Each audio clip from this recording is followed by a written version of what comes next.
بسم اللہ الرحمن الرحیم۔ السلام علیکم ورحمۃ اللہ وبرکاتہ۔ ڈاکٹر عبدالواجد شاذلی نیٹ ورک پر آپ کو خوش آمدید۔ 40 شہیدوں کا اجر۔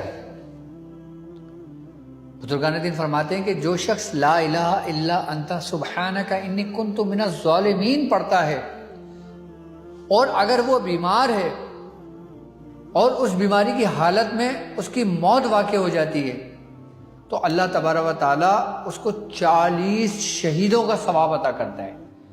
اور جو شخص بیماری ہو اور بیماری کی حالت میں لا الہ الا انت سبحانک انی کنت من الظالمین پڑھتا ہے تو جب وہ صحت مند ہو جاتا ہے تو اللہ تبارک و تعالیٰ اسے تمام گناہوں کو معاف کر دیتا ہے۔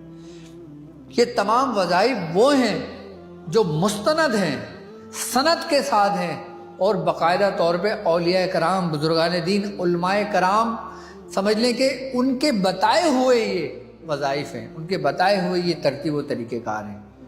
بیماری کی حالت میں لا الہ الا انت سبحانک انی کنت من الظالمین آپ کے لیے اس میں اعظم ہے، اور جو شخص بیماری کی حالت میں یہ پڑھتا ہے اللہ تبارک و تعالیٰ اس کی برکت سے اس کو شفائے کاملہ عطا فرماتا ہے۔